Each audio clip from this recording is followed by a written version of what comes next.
Hello friends, I am Parul. Welcome to B plan. Gold में पैसा लगाने वाले दो तरीके के लोग होते हैं। पहले कंज्यूमर और दूसरे इन्वेस्टर। कंज्यूमर वो लोग जो कि गोल्ड को परचेज करते हैं अपने यूज करने के लिए। अपने इंडिया में तो मोस्टली लोग शादी वगैरह में या गिफ्ट देने के लिए गोल्ड को ही परचेज करते हैं।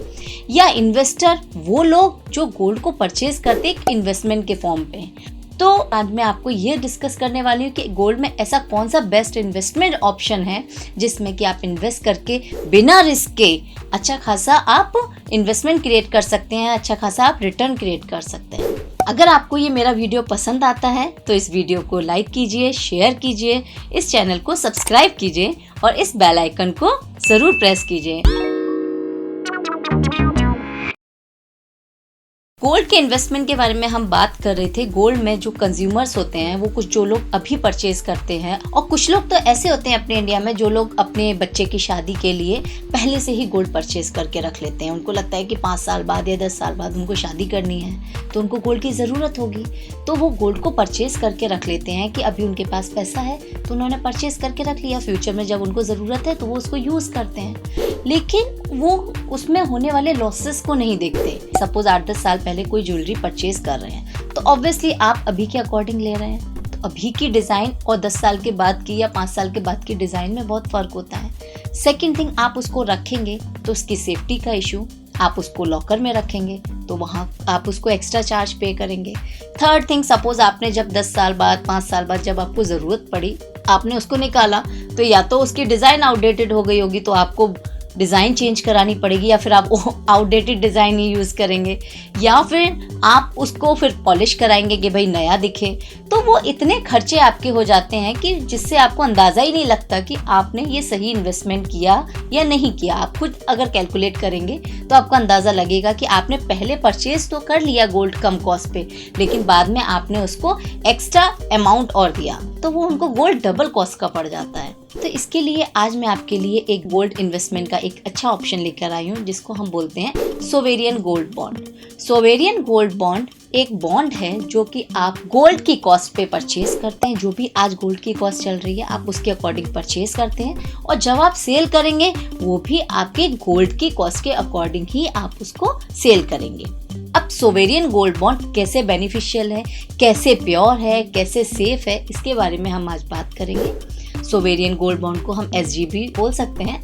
SGB RBI इशू करता है और SGB गवर्नमेंट ऑफ इंडिया की गारंटी होती है, तो इसमें कोई रिस्क का तो चांस ही नहीं बनता, प्योरिटी का भी कोई चांस नहीं बनता क्योंकि ये मेटल है ही नहीं, ये एक बॉन्ड है। अगर आपने कोई मेटल परचेज किया है तो उसमें बहुत सारे आपको चेंजेस होते हैं, बहुत सारी टेंशन्स होती है, रखने की टेंशन, उसको सेल करने की टेंशन, उसको प्योरिटी की टेंशन। लेकिन ये एक बॉन्ड फॉर्म में आप परचेज करते हैं, वो भी गवर्नमेंट से परचेज कर रहे हैं। इसको आप मिनिमम 1 ग्राम परचेज कर सकते हैं। अब इसको कैसे परचेज करना है, इसके क्या फायदे हैं, ये मैं आज आपको बताऊंगी। सबसे पहले हम उसके फायदे जान लेते हैं। नंबर 1, सोवेरियन गोल्ड बॉन्ड में कोई मेकिंग चार्ज नहीं, कोई स्टोरेज चार्ज नहीं है, कोई भी इम्प्योरिटी की टेंशन नहीं है, सेफ्टी का भी इशू नहीं है क्योंकि RBI इसको इशू करता है तो इसके लिए तो टेंशन लेने की ज़रूरत ही नहीं है। और मोस्ट इम्पॉर्टेंट थिंग, जब आप फिजिकल गोल्ड परचेज करते हैं, गोल्ड बार परचेज करते हैं, तब आप GST पे करते हैं, लेकिन सोवेरियन गोल्ड बॉन्ड में GST चार्ज भी नहीं है और किसी तरीके का कोई भी टैक्स नहीं लगता। और जब आप सोवेरियन गोल्ड को परचेज करते हैं उसके बाद जब आप सेल करने जाते हैं, भाई आप कोई भी इन्वेस्टमेंट परचेज करते हैं उसके बाद जब उसको इन्वेस्टमेंट को सेल करते हैं, जब बढ़ जाता है उसका रेट, तो उस टाइम पे आपको कैपिटल गेन टैक्स देना होता है। चाहे आप गोल्ड फिजिकल गोल्ड सेल करें या फिर आप कोई स्टॉक सेल करें या कोई शेयर सेल करें, कुछ भी अगर आप इन्वेस्टमेंट सेल करेंगे तो आपको एक कैपिटल गेन टैक्स देना होता है। लेकिन सोवेरियन गोल्ड बॉन्ड में कोई भी कैपिटल गेन टैक्स नहीं है। चलिए पहले हम जान लेते हैं ये कैपिटल गेन टैक्स होता क्या है। देखिए, कोई भी इन्वेस्टमेंट जब हम सेल करते हैं तो उसमें हमारा एक कैपिटल गेन टैक्स लगता है। कैपिटल गेन टैक्स होता है 2 तरीके का, जिसमें एक होता है short term capital gain tax, एक होता है long term capital gain tax. Short term capital gain tax का मतलब होता है अगर आप कोई भी इन्वेस्टमेंट बिफोर 3 ईयर्स सेल कर रहे हैं तो उस कंडीशन में आपका जो टैक्स है वो आपका जो भी बेनिफिट हुआ है उस इन्वेस्टमेंट में वो आपका सैलरी में ऐड हो जाता है, और आपके सैलरी में जो भी टैक्स स्लैब लगा है उसके अकॉर्डिंग आपका टैक्स चार्ज होता है। और अगर आप मोर देन 3 इयर्स के बाद सेल करते हैं तो आपका जो बेनिफिट है, जो प्रॉफिट है, वो आपका long term capital gain tax में आ जाता है। Long term capital gain tax का मतलब है 20% प्लस सेस।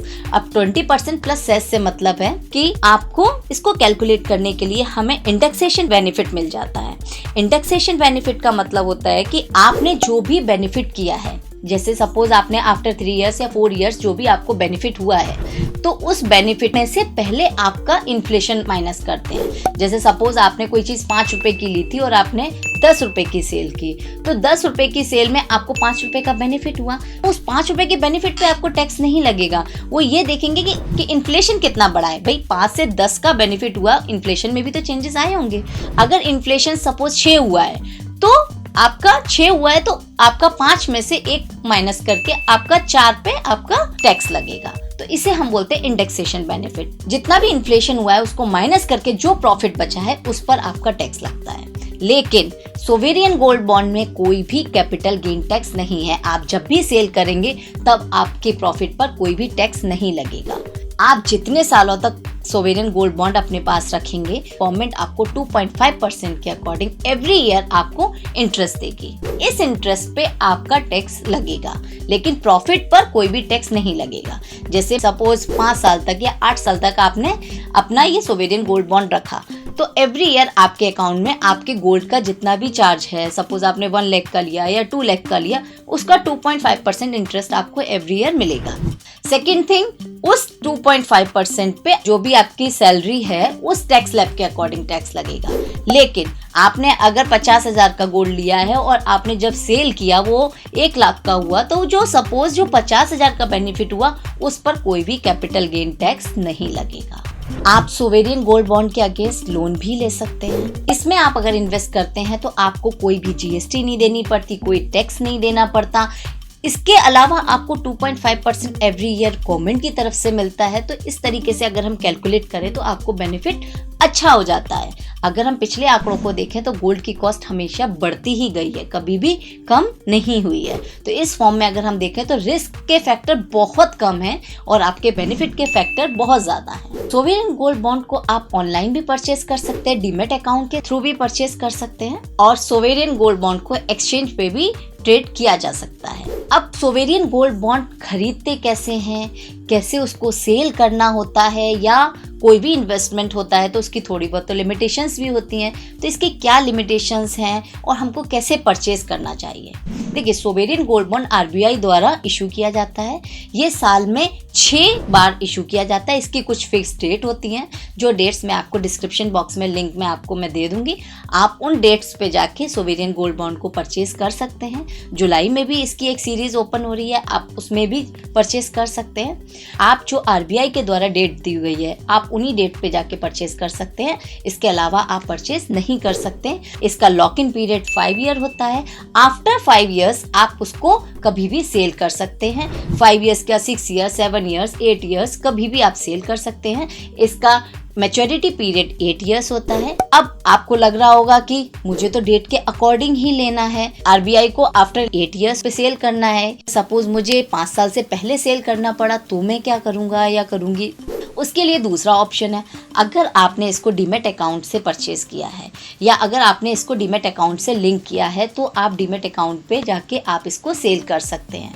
और अगर आरबीआई ने डेट इशू नहीं भी की है तो भी जब आप डीमेट अकाउंट अपना ओपन करेंगे, उसमें सोवेरियन गोल्ड बॉन्ड देखेंगे, तो बहुत से लोग परचेज करने के बाद भी अपने उस गोल्ड को, उस बॉन्ड को ऑनलाइन डाल देते हैं, जहां से आप कभी भी परचेज कर सकते हैं। उसके लिए कोई भी लॉक इन पीरियड नहीं है, आप कभी भी परचेज कर सकते हैं, कभी भी सेल कर सकते हैं। लेकिन आरबीआई से लेने के लिए एक फिक्स डेट्स होती हैं और सेल करने का और मैच्योरिटी का भी एक टाइम फिक्स होता है।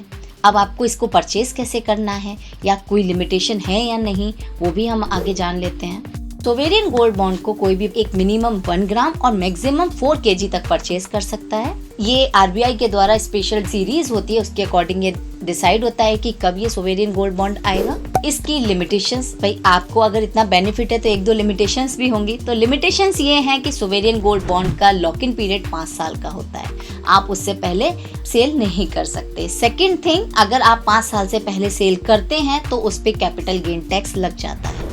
अब आपको लग रहा होगा कि 5 साल के लिए मुझे रुकना पड़ेगा, तो मेरे पास उसका भी एक ऑप्शन है। अगर आप चाहते हैं मैं उसको बताऊं आप किस तरीके से परचेज करें, तो उसके लिए आप मुझे कमेंट करके ज़रूर बताइए। मैं आपको नेक्स्ट वीडियो में वो भी ट्रिक बताऊंगी कि किस तरीके से आप 5 सालों को भी कम कर सकते हैं, कभी भी परचेज कर सकते हैं बिना गवर्नमेंट के द्वारा इशू डेट्स के।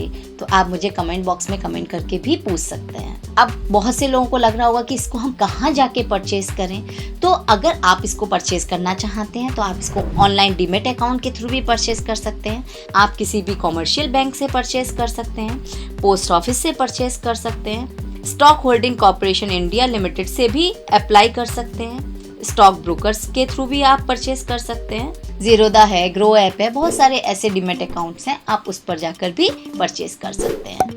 आई होप आपको ये गोल्ड का इन्वेस्टमेंट पसंद आया हो, क्योंकि इसमें ना ही कैपिटल गेन टैक्स है, ना ही कोई जीएसटी है, और इसमें कोई भी रिस्क नहीं है क्योंकि आरबीआई के द्वारा इशू किया गया है। मेरे अकॉर्डिंग ये गोल्ड का सबसे अच्छा इन्वेस्टमेंट है।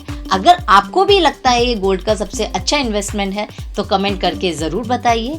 आपको अगर ये मेरा वीडियो पसंद आता है तो इस वीडियो को शेयर कीजिए, लाइक कीजिए, चैनल को सब्सक्राइब कीजिए और इस बेल आइकन को ज़रूर प्रेस कीजिए, जिससे कि मैं जो भी वीडियो बनाऊंगी उसका आपको नोटिफिकेशन मिल सके।